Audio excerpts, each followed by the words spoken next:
On this episode, we talk about how to still move when you're afraid, when there's fear, when there's an uncertainty of what's next, how to still move with confidence. Coming up next on the Third Quarter Podcast.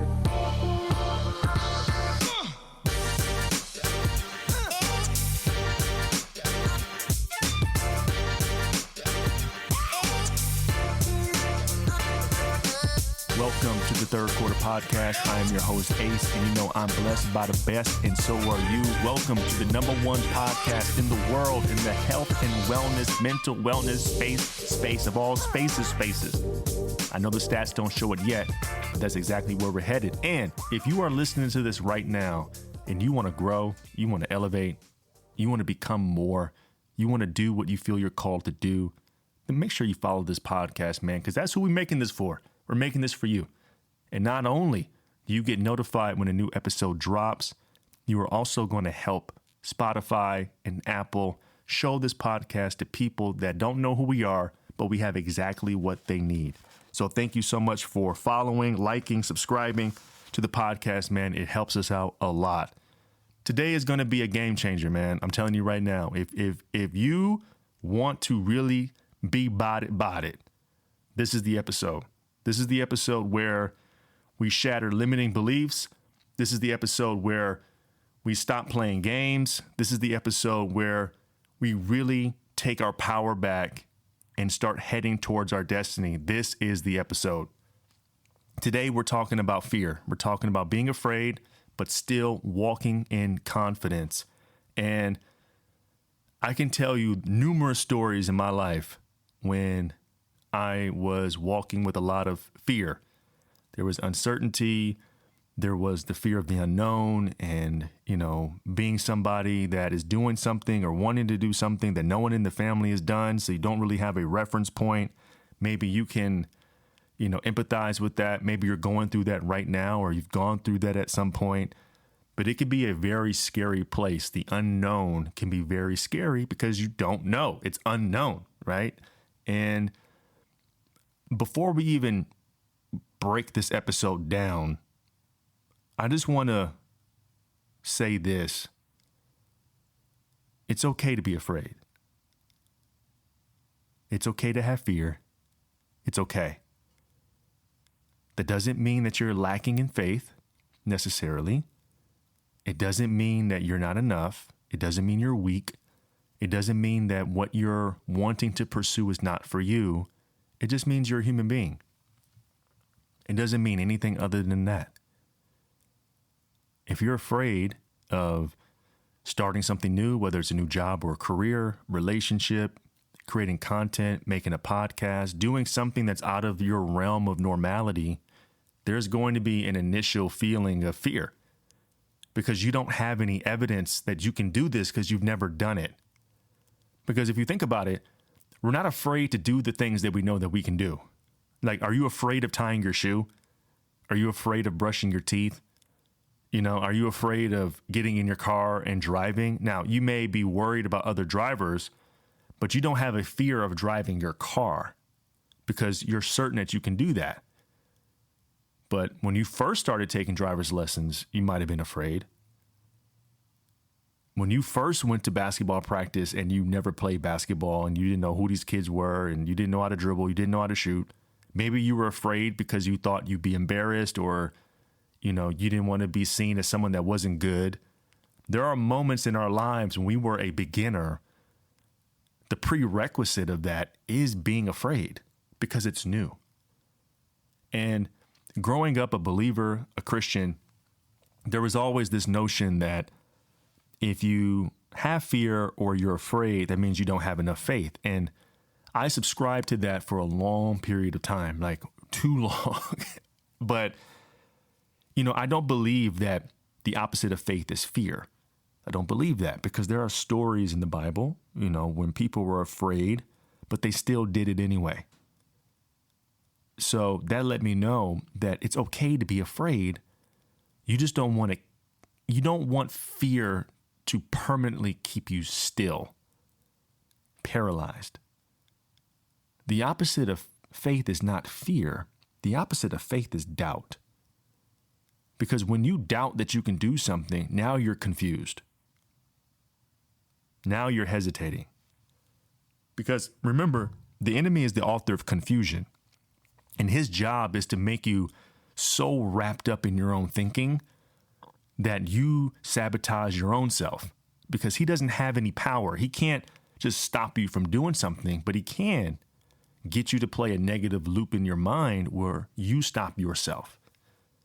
Where we look at new experiences and new opportunities and things that our heart's desiring to do, and we don't do it because we start playing this negative loop in our mind of all the times we tried something new and what happened. The time that we quit, the time that we were embarrassed, the time that people laughed at us, the time that our family was questioning if what we're doing was sane. You need to pray more. Well, did God tell you to do that? Like all these things that people tell us, and they're saying it with their heart in the right place. But at the end of the day, your dream is yours. You don't need validation or agreement with anybody on earth that this is what you should or shouldn't do. It's just between you and God. That's it.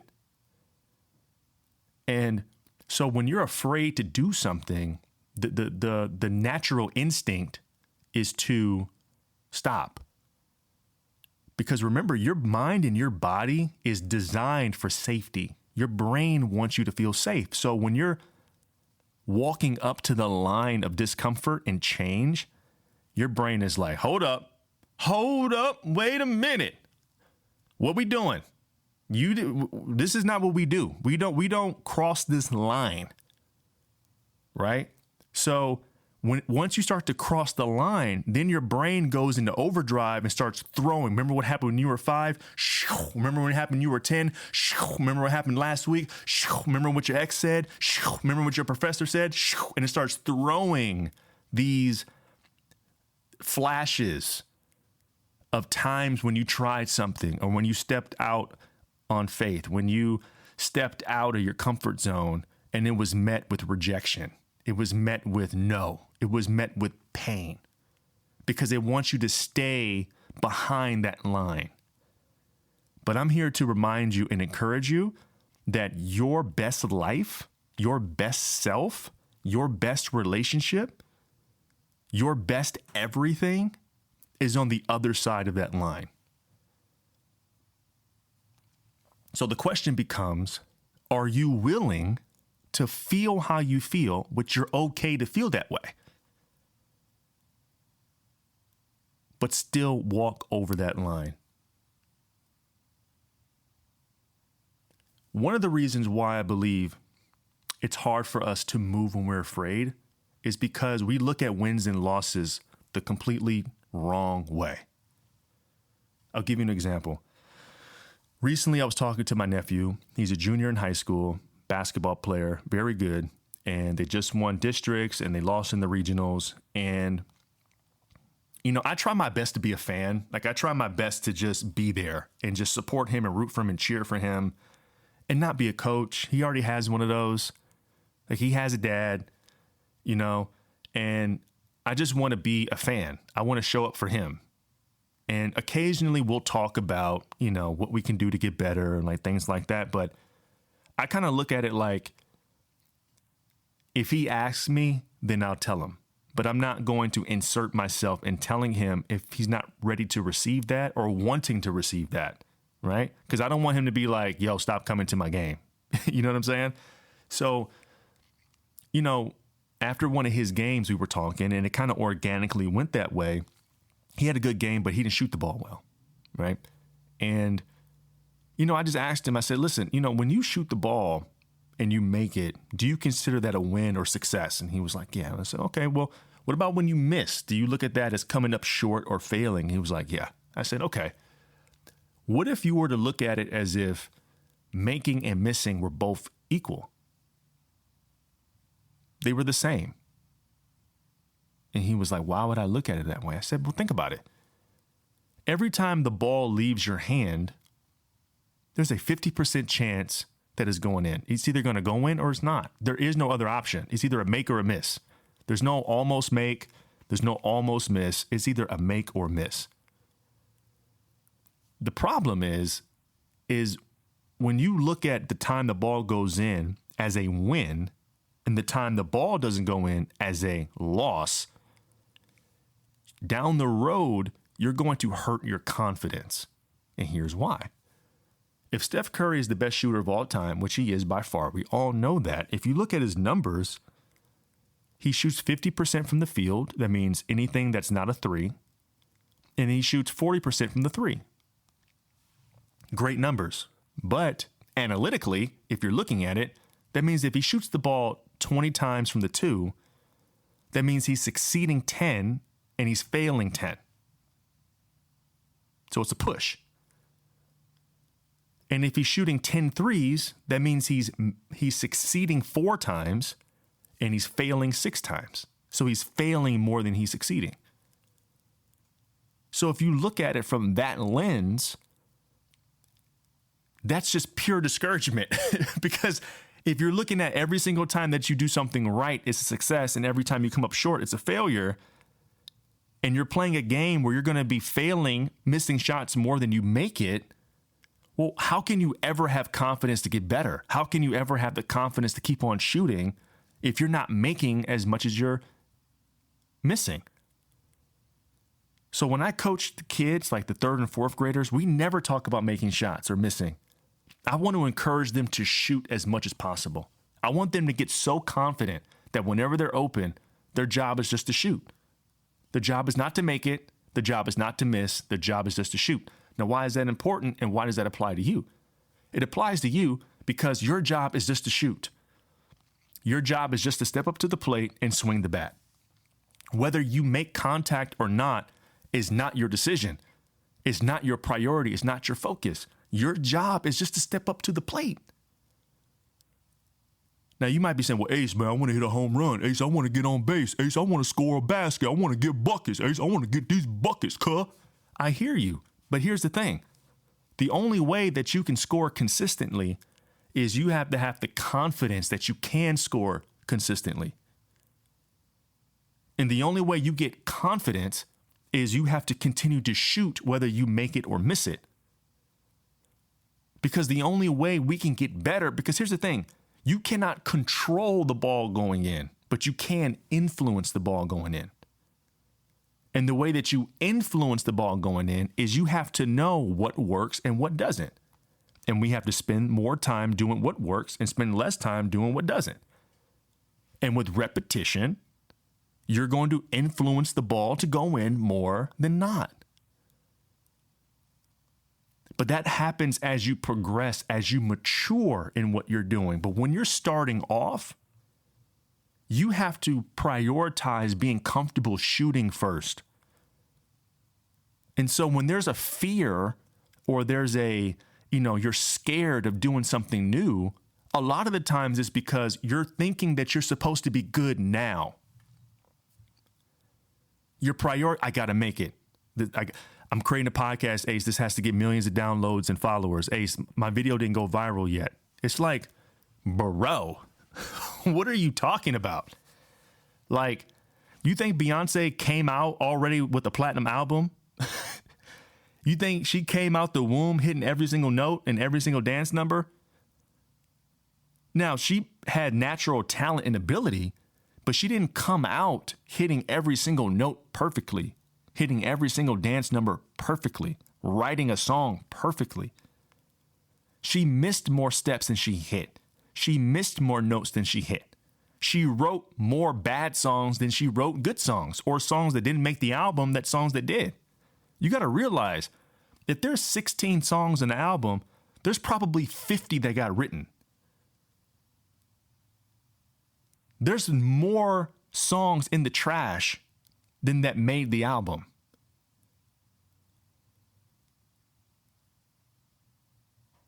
And so when you have a fear or you're scared to do something, you have to look at it like, yo, you're a toddler playing basketball. You're supposed to miss.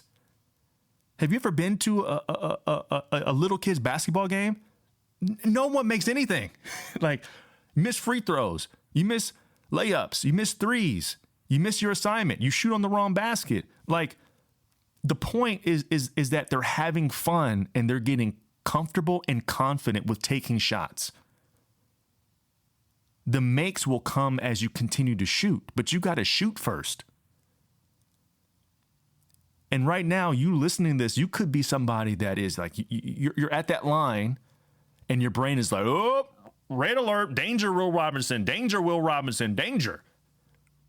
And it's like, hold up a second. Am I supposed to have a platinum album today? Am I supposed to have the #1 podcast today? Is my stuff supposed to go viral today? Am I supposed to get married today? Am I supposed to drop 50 pounds today? Or am I supposed to just step up to the plate and swing the bat? Am I supposed to just take the ball and shoot?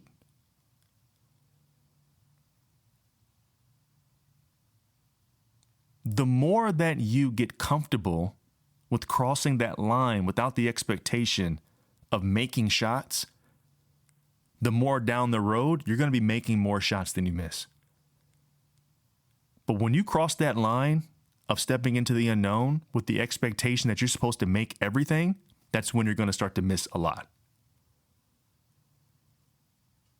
The worst place you can be as an athlete, as an entertainer, as a business person, as a person, period, is in your head.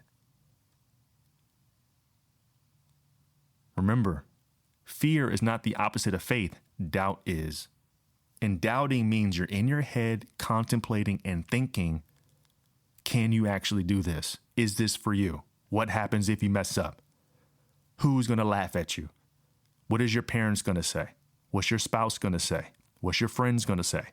What are your social media followers going to say when you're pivoting and doing something else? You have all these loops in your mind that are telling you to stay behind that line. Or when you cross that line, trust me, your brain is going to go in overdrive to get you to take your ass back to that line, behind it, because it wants to protect you. The brain thinks it's doing something good, and in reality, it is. It doesn't, like, I don't want you to be in any hurt, harm, or danger too. But you got to remember, you're not in any physical harm.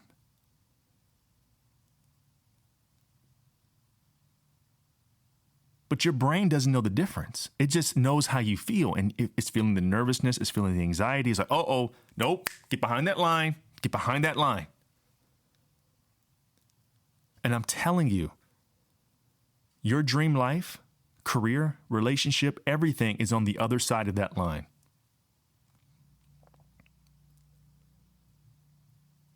Your highest self, your truest self, your most free self, your most authentic self is on the other side of that line. It's not in this boat. It's on that water.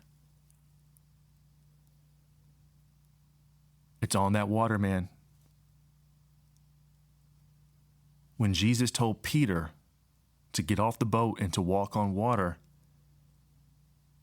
you don't think he was afraid? You don't think he was scared? That doesn't make sense. You want me to walk on something that people drowned under? Huh? What? But he did. The water didn't freeze. There was no ladder. There was no platform. There was no rope. It was just him being afraid, but still doing it anyway. And when you step off the boat, the very thing that drowns people, God is going to make submit to your feet. Because maybe there's someone in your family that tried to start a business and it didn't work out, and so they're telling you not to do it. Oh yeah, the very thing that drowned them, that's going to submit to your feet. Oh, maybe you come from a family that's overweight or doesn't have a history of good health, and so they're telling you, hey, you're just big-boned. It comes in the family. This is your lot in life. That very thing that drowned everyone in your family, that's going to submit to your feet. The very thing that your family, your community drowned it under, you're going to walk on top of. But it doesn't happen behind that line. It happens over that line. You got to cross that line. So if you're afraid, good. That means you're alive. You have a pulse. This is exciting. If you're scared, good, because that means you're doing something new. But that also means you have everything you need on the inside to take that first step. But you got to take that step, man. You got to take that step. Don't worry about if it works. Don't worry about if you mess up. Just focus on getting off the boat. Cross that line. Because the other part of this that you have to do is the more comfortable you get with getting uncomfortable and crossing that line, the more that you shoot shots when you're open, the more that you swing the bat when you're at the plate, you're starting to see yourself doing the thing that you were once afraid to do. Now, why is that important? Because you're now allowing your identity to change. Most of us, including me, I've been there too, more times than I would like to say, but it's true. Your identity is behind your ability. Meaning you can do something, but your identity doesn't think that that's true. You haven't done it enough times for you to believe that you can do this. There was a point when Steph Curry didn't believe that he was the player that he actually is. There was a point when Michael Jordan didn't believe it. Serena Williams didn't believe it. Oprah Winfrey didn't believe it. Beyonce, Taylor Swift, they didn't believe it. But the more that they stepped up to the plate and they shot their shot, time after time after time, no matter if it went in or didn't, their identity started to change because they went from this is a thing that I do to this is who I am. And when you get to the this is who I am phase, oh my God, it's over. When you go from this is a thing that I do to this is just who I am, that's when everything changes. When your identity changes, when you cross that line and you're starting that business or that thing that you don't know why it's there, but it's pulling you and you start it and you're showing up every single day, whether you get 1 viewer or 100 viewers or no viewers, you're creating that business and people aren't buying it just yet, but you're showing up day in and day out and you're learning what's working and what's not. You're getting rid of the things that don't serve you and you're implementing the things that do.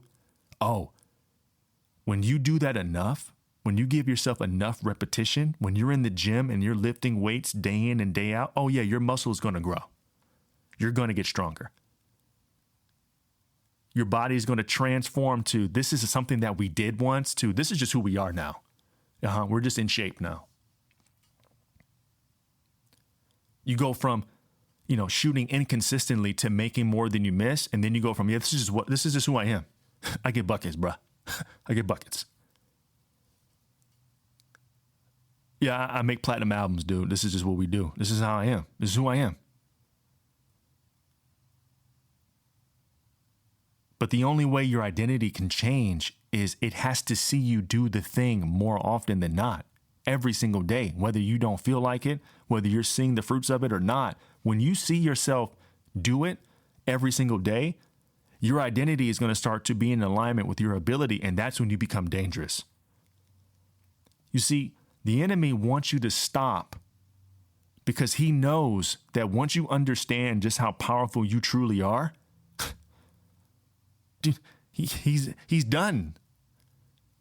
He's trying to prevent you from getting where you want to go. He wants you to sabotage your present because he knows how strong your future is. So he wants that line to seem so traumatizing, so dramatic, so painful that you don't have the courage to cross that line of discomfort. He doesn't want that. Man, I remember when the first time I spoke at my church, it was June of 2021. And it was like the week before the doors opened. So there was like 30 people in there, all staff, some friends. And going into that, man, I was so nervous and scared and like, man, my gosh, like my social media has just been off for a year at that point. And my life is changing. I don't really know what I'm doing. And I feel like, man, like, am I qualified to do this? All the thoughts that come up. And I remember the day of, we had, sound check and everything. And it was my turn to get on stage. And there's an X on the ground, to hit your mark. And I go on stage. They call my name. I stand on the X. And I remember just looking up. I get goosebumps every time I talk about this. Looking up at the balcony of the church. Completely empty. And I remember 5 years, 6 years before that moment I'm on stage, I used to show up late at church and sit at the very top of the balcony. Not to be seen from, not to be heard from, just to get my fix and leave. And now I'm on the stage. I went from the balcony to the stage. And as soon as they handed me the microphone to do my sound check, all the feelings of nervousness, worry, anxiety, fear, everything stopped. Because it was at that moment when I touched the mic and I heard my voice, I understood why he wanted me to stay in the balcony. Because he knew once I touched the stage, my identity was going to change. And I'm telling you right now, if you're scared and you're afraid, it's because somebody doesn't want you to cross that line for you to see exactly who you really are. But I promise you this, if you have the boldness to keep shooting, if you have the boldness to show up even when it looks weird or it doesn't work out or you're missing shots or you're not hitting the ball, your song isn't hitting, the content isn't hitting, people are looking at you like, what are you doing? You feel embarrassed, but you keep showing up anyway.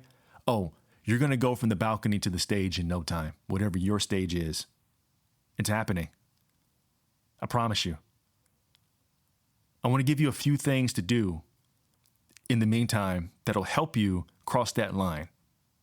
Okay? The first thing I want you to know is it's always worse than what it seems. Okay? I know taking the first step and crossing that line seems like the world is going to end, but it's not. Just know that the feeling of crossing that line is always going to feel heavy. So if you feel hesitant to do it, just know that that's a part of it. Because a part of change is you have to acknowledge that the majority of you wants to stay in comfort. If it was easy to just change, it would be easy to just take risk, but it's not. Because most of you, besides that few percent that wants to grow and change, wants to stay in the same place. So just know, doing something new, feeling awkward, feeling different, feeling like this isn't for you is a part of the game. That's a prerequisite, right? The second thing I want you to understand is this. It is very important that when you're doing this, to surround yourself with people that have done it, are doing it, or are speaking to you in this season to where you're wanting to go, not to where you've been. One of the best things that I did when I felt like I was going through a shift was to surround myself with men that have already done it, are going through it, right? And they can speak to me in a way that other people couldn't do it. It doesn't mean that the people that I had didn't love me, didn't care for me. They just couldn't relate to the feelings that I was having or where I was going. You have to make sure that when you're crossing that line, when you're scared to step into the unknown, you got to be able to have people that you can call or text or count on that can speak to your potential and not to your comfort. Okay? The next thing is you have to make sure that you show up every single day. So for example, if you're someone that wants to create content, do your best not to overthink what to put out, but just get comfortable, get used to you putting something out every single day. Because remember, the goal is you have to see yourself do this enough where it starts to become your identity now. It has to be a part of you. It has to feel normal to you. And before it can feel normal, it doesn't feel normal yet. So the more that you show up, even when you don't feel like it, you don't have anything to say, you don't really feel like what you're saying is significant, I promise you this, some of the best pieces of content, the best things that I've said came from moments when I felt like what I said was not significant. Because again, in your mind, you don't think what you're saying is as dope as it really is. I remember when I was a kid, I hated the sound of my own voice on my voicemail. I hated it. I was like, ew, people talk to me? Gross. But now my voice is penetrating the hearts and the spirits of hundreds of millions of people. So, yeah, it makes sense that I doubted my voice for so long because this was my weapon. So don't minimize small beginnings. Don't minimize small increases, because sometimes the things that you least expect. I remember Tina Turner said she hated What's Love Got to Do with It. She said it was the worst song on the album. She didn't want to put it out. And that's the song that everyone knows her for. So sometimes the very thing that you don't want to do or you don't like or you think is dope could be the very thing that penetrates and gets you through. Okay? And the last thing I will say is, dude, be patient. You're not going to get it overnight. It's not going to click tomorrow. It's going to take time. This is a long-term play. We're talking about changing your identity now, getting through fear and being scared. It's not going to happen today. You can start the process today, but it's going to take a little bit for you to see yourself as the person. It's going to take someone that doesn't know how to shoot years, reps, to start to see themselves as a shooter. I don't just shoot the ball, I'm a shooter. This is what I do. I get buckets. It takes time. Now, I'm not saying that this is going to take years for you, but I'm saying that the more that you look at this as a long-term play, it also helps to take the pressure off of trying to get it done today. So just know that this is a brick that you're laying to eventually having the wall built. So take the pressure off of trying to build the wall today and just focus on today. I'm just going to lay one brick down. And I'm going to lay this brick to the best of my ability. And then over time, we will have this wall that I had no idea where it was leading me. But this is where we're at. And it starts with you leaning into the fear, understanding that it's okay, but walking anyway. Because I promise you, your best life is on the other side of that line. I want to thank you so much for listening to this episode. I hope this served you. I hope it blessed you. If anyone came to mind, please share this episode. And don't forget to follow, to rate and review, because trust me, man, it helps us out more than you know. I love you so much. Be safe, be blessed, and thank you for listening to the Third Quarter Podcast.